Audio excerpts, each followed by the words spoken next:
descansarás, tu obra acabarás. Más allá de mis errores, tú siempre estás. El tiempo que me das, para ti lo voy a usar. Tus manos y tus pies, yo seré, y tu luz brillará, del cielo caerá. En ti encuentro mi paz, a la muerte venciste y nada nos separará.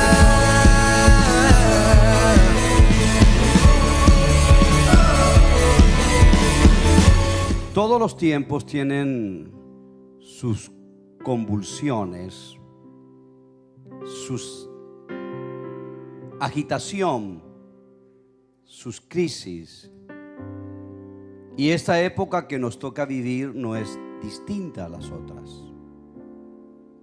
Para poder vivir una vida como el Evangelio de Jesucristo manda, debiéramos tratar de entender el contexto en el que estamos inmersos, los tiempos en los que vivimos.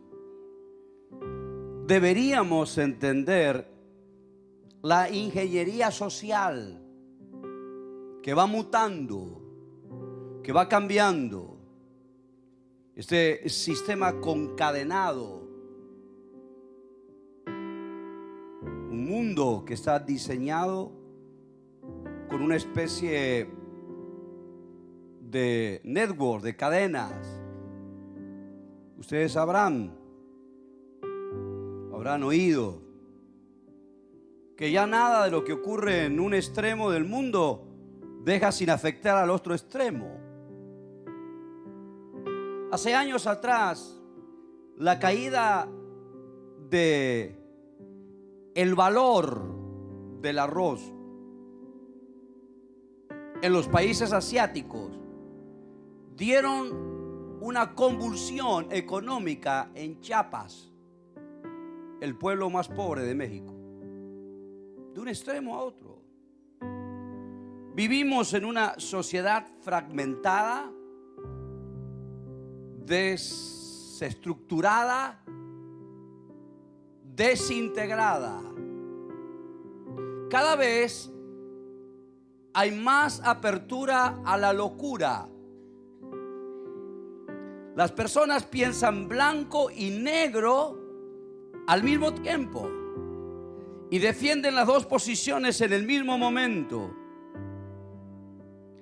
Las personas cada vez entienden menos lo que decimos y cada vez más lo que ellas quieren entender. ¿No le pasó? Vivimos en una sociedad que busca placer asociado al entretenimiento. Vivimos en una cultura del disfrute. Y ese cuadro escueto, estas líneas que les presento, arrojan una sociedad de autosuficiencia moral, autosuficiencia intelectual y autosuficiencia económica. Jesús tuvo que enfrentar este tipo de sociedad con el poder del Evangelio y tuvo que tratar con la autosuficiencia de la época. Juan 3, 1, 15, del 1 al 15 dice: estando en Jerusalén en la fiesta de la Pascua, muchos creyentes en su nombre, viendo las señales que hacían, pero Jesús mismo no se fiaba de ellos porque conocía a todos y no tenía necesidad de que nadie le diese testimonio del hombre, pues él sabía lo que había en el hombre. Había un hombre de los fariseos que se llamaba Nicodemo, un principal entre los judíos. Este vino a Jesús de noche y le dijo: Rabí, sabemos lo que has venido de Dios como maestro, porque nadie puede hacer estas señales que tú haces si no está Dios con él. Respondiendo Jesús les dijo: de cierto digo, que el que no naciere de nuevo no puede ver el reino de Dios. Nicodemo le dijo: ¿cómo puede un hombre nacer siendo viejo, ¿puede acaso entrar por segunda vez en el vientre de su madre y nacer? Respondió Jesús: de cierto te digo, que el que no naciere de agua y del Espíritu no puede entrar en el reino de Dios. Lo que es nacido de la carne, carne es, y lo que es nacido del Espíritu, Espíritu es. No te maravilles de que te dije: os es necesario nacer de nuevo. El viento sopla de donde quiere y oye su sonido, mas ni sabes de dónde viene ni a dónde va. Así es todo aquel que es nacido del Espíritu. Respondiendo Nicodemo y le dijo: ¿cómo puede hacerse esto? Respondió Jesús y le dijo: ¿eres tú maestro de Israel y no sabes esto? De cierto te digo, que lo que no sabemos, hablamos, y lo que hemos visto, testificamos, y no recibís nuestro testimonio. Si os he dicho cosas terrenales y no creéis, ¿cómo creeréis si os dijere las celestiales? Nadie subió al cielo, sino que Él descendió del cielo, el Hijo del Hombre que está en el cielo. Y como Moisés levantó la serpiente del desierto, así es necesario que el Hijo del Hombre sea levantado, para que todo aquel que en Él crea no se pierda, mas tenga vida eterna. Padre, recibimos tu palabra. Amén. Nicodemo es el ejemplo de la autosuficiencia intelectual. Es un señor miembro del Sanedrín, es una posición extraordinaria. Para que tengan ustedes idea, los escribas redactaban leyes. Por ejemplo, no poder hacer un nudo el día sábado. Así que si alguien quería sacar agua de un pozo profundo, no lo podía hacer, porque no podía hacer un nudo en su cuerda para bajar el balde. Si un animal caía en un pozo, no lo podía sacar. Y una mujer no se podía atar el pelo el día sábado. Eran leyes escritas por intelectuales. Creían que a través de escribir comportamientos que el ser humano, regir, legislar, esto no, esto no, esto no, esto no, se acercaban a Dios. ¿Saben cuántas personas viven de esta manera rígida? No solo en la vida cristiana, sino en la vida. Han hecho de sus vidas una regla de cosas para hacer y cosas que no hacer. Este es Nicodemo, pensador, un cerebro de la época. Todo está aquí, todo está calculado en la mente, todo lo piensa, todo lo analiza. Pero dice la Biblia que tuvo que venir de noche 3 veces a ver a Jesús, un pensador. Alguien dijo que vino a escondida para que nadie lo viera. Pero alguien que tiene todas las respuestas espirituales y de la vida en su mente, que tiene respuesta para todo y que tiene pregunta para todo. ¿Qué hace acercándose a Jesús si Él es el autor de las preguntas y de las respuestas de la vida? Está lleno de gente que lo sabe todo.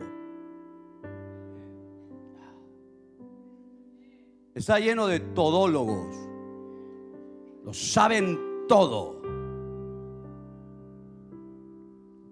Sin embargo, este sábelo todo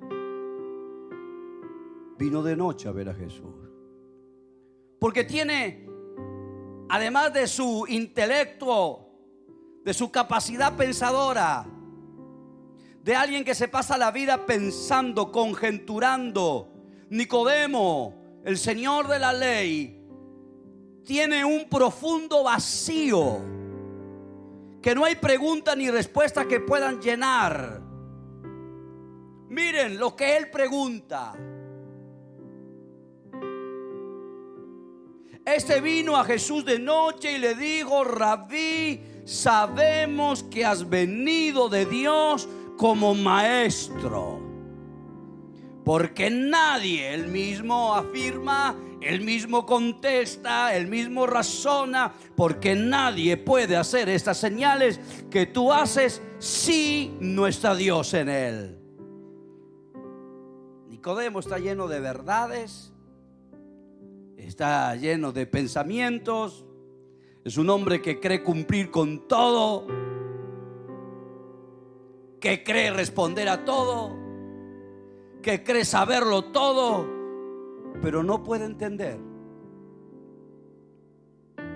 por qué las señales no pasan en él. Vino de noche a preguntarle.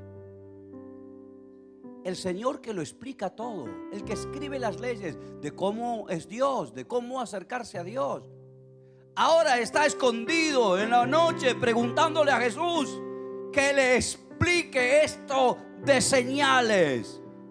Puede vivir una lista de comportamientos, puede responder cientos de preguntas, pero no puede entender por qué pasa lo que está pasando. Los ciegos ven, los sordos se sanan, los paralíticos se levantan. Este intelectual está en crisis, su mente no lo puede explicar.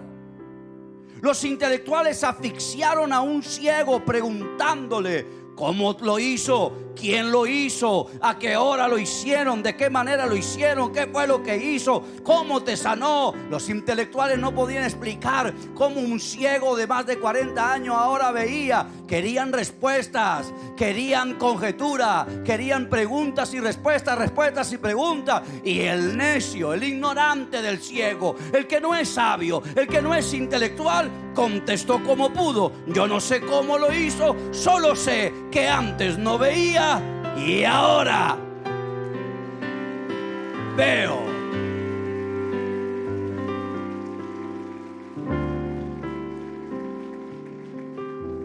Qué manía esta de vivir tratando de razonar todo en la vida. Jesús trató de contestarle al pensador que lo sabe todo pero que no entiende las señales. El que no naciere de nuevo no puede ver el reino de Dios. Había dos maneras de entender esta expresión: literalmente nacer en el vientre de la madre, o un cambio radical en la experiencia del alma de un ser humano, cambiar su actitud, cambiar su manera de ser, dejar que el Espíritu Santo lo haga una nueva persona. Pero el intelectual, ¿de qué manera lo interpretó? En lugar de interpretarlo con frescura, en lugar de interpretarlo que hay que cambiar el alma, el intelectual dijo: Señor Jesús, un viejo, ¿cómo va a entrar otra vez en su vientre de su madre? ¿Y nacer de nuevo? Los intelectuales se le colapsa su capacidad de razonar frente a lo más sencillo y hermoso de la vida cristiana. Es que por encima de lo que tú entiendas, comprenda, Jesús hace maravillas en nuestra vida.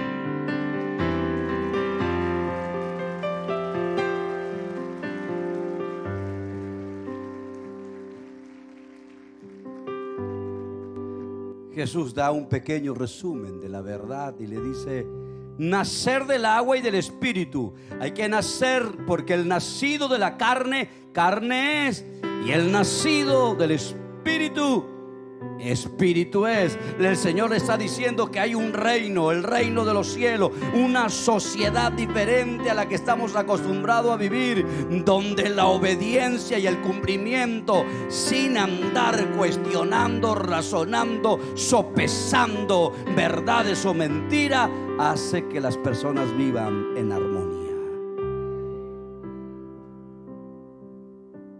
Y sin entender y sin poder explicar el amor, hay un amor que dio a su Hijo en la cruz, para que todo aquel que en Él crea no se pierda, mas tenga vida eterna. Jesús habló de los amigos y dijo: no hay mayor amor que este, que el que dio su vida por sus amigos. Pero el intelectual no lo podía entender. Dijo que el agua es la forma de ser purificado y el Espíritu es el poder. Somos limpios a través del Espíritu Santo. Pero quiso aún tratar de explicarle al intelectual lo que no puede comprender. El viento sopla de donde quiere y va donde quiere, y tú no sabes de dónde viene y de dónde vas. ¿Me lo dejan decir vulgarmente? Tú te puedes sentar frente al volante de un auto y no entender cómo funciona el motor. Sin embargo, seguir andando. Hay cosas que no se pueden comprender ni razonar, pero con Dios se sigue marchando.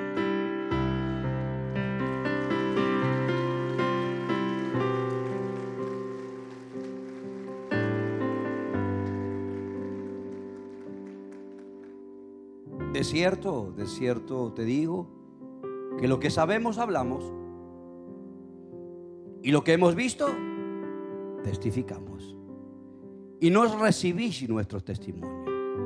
Si os he dicho cosas terrenales y no creéis, ¿cómo creeréis si os dijere las celestiales?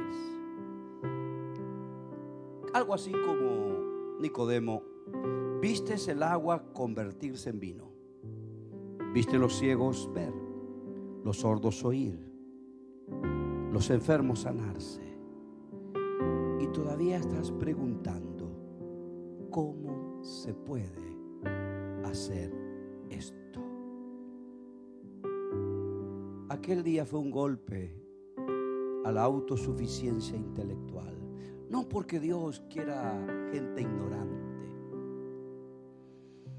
sino porque la simpleza en el corazón de una persona y la inocencia de un niño abre la puerta a que los milagros ocurran.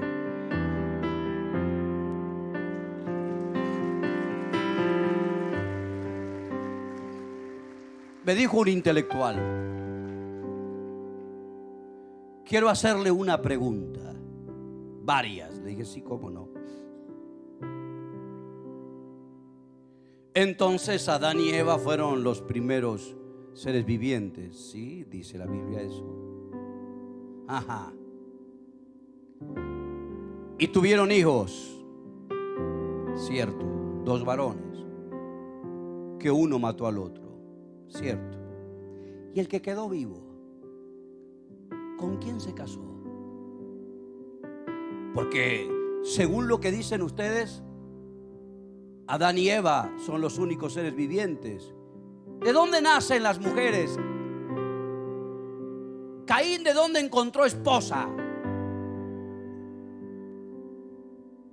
Lo miré y le dije: no tengo idea.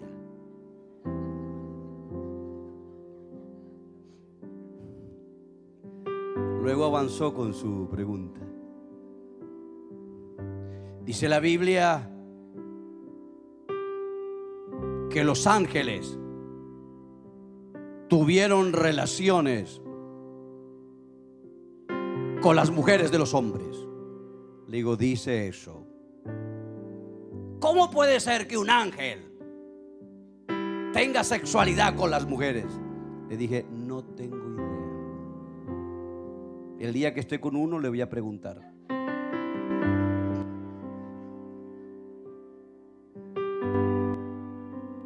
Y avanzó como con 3 preguntas de esas raras.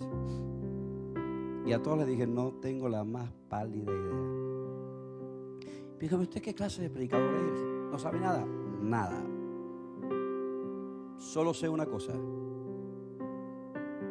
que antes estaba arruinado, perdido, estaba enfermo y no sé cómo, pero el Rey de Reyes me sanó, me restauró, le dio sentido a mi vida. Y lo que sí sé, Señor mío, que usted va a vivir y va a morir preguntando cosas que no se sabe cómo responder. Yo pregunto menos y vivo en victoria. Un golpe a la autosuficiencia intelectual. No sé cómo, pero sí sé que antes estaba perdido y es hallado, antes estaba muerto y ahora estoy vivo.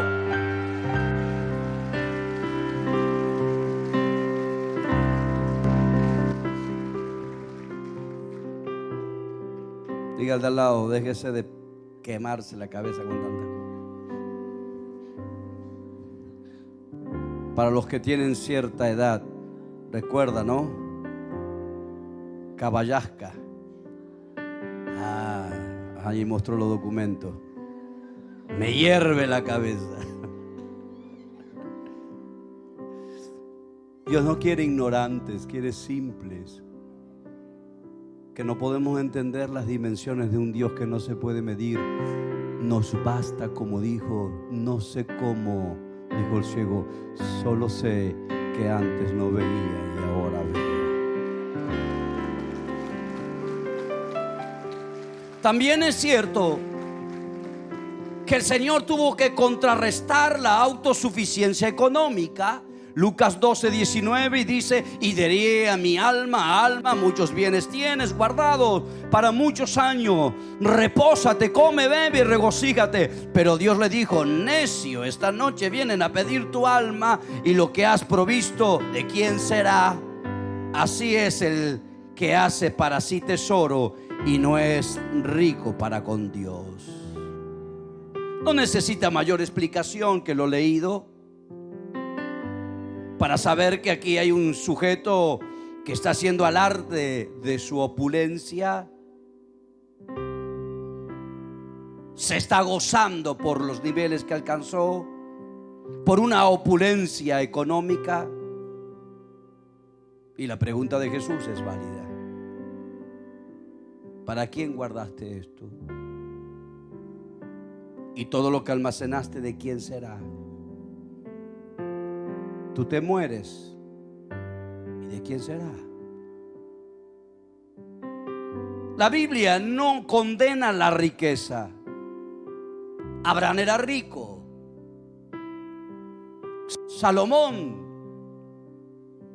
David y los siervos del Señor, la mayoría de ellos estuvieron provistos de riquezas. La Biblia no está en contra de la riqueza, sino que condena el amor al dinero. No el dinero. El dinero no es malo. Lo que es malo es lo que tú sientes por él. Gracias. Jesús dijo: difícil será que un rico entre al reino de los cielos. Es más fácil que un camello entre por el ojo de una aguja, dijo Jesús, que un rico entre en el reino de los cielos. ¿Sabe cuál es el ojo de una aguja? No creo que esté pensando en una aguja de coser, ¿no? El ojo de la aguja es una abertura en la pared arquitectónica de las murallas de los reinos, de 1 metro y tanto por unos 50 centímetros. El ojo de una aguja. Jesús dijo: es más fácil que alguien meta un camello por ahí que un rico entre en el reino de los cielos. Es que no es que los ricos no tengan lugar en el reino. No es el dinero el problema es tu amor por él. Lucas 18:24 dice: y al ver Jesús que se había entristecido mucho, dijo: Cuán difícil entrará en el reino de Dios los que tienen riqueza, porque es más fácil pasar un camello por el ojo de una aguja que entrar un rico en el reino de Dios. Y los que oyeron esto dijeron: ¿quién puede? ¿Quién pues podrá ser salvo? Claro, lo que está señalando Jesús es que tú puedes tener la cantidad de dinero que te plazca. Gracias. Pero jamás Él puede desplazar al Rey de Reyes y Señor de Señores. ¿Por qué Dios no te da más? ¿Será que conoce tu corazón? Dije, disculpen lo que voy a decir. Me preguntaron el otro día por la crisis argentina en otro país. Y dije algo que ustedes se pueden enojar.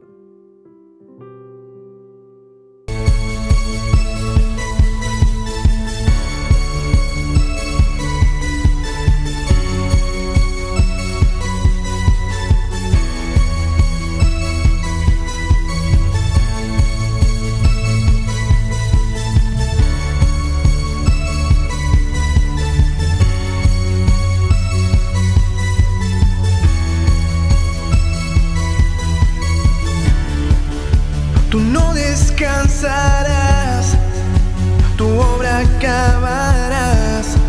Más allá de mis errores, tú siempre estás. El tiempo que me das, para ti lo voy a usar. Tus manos y tus pies, yo seré, y tu luz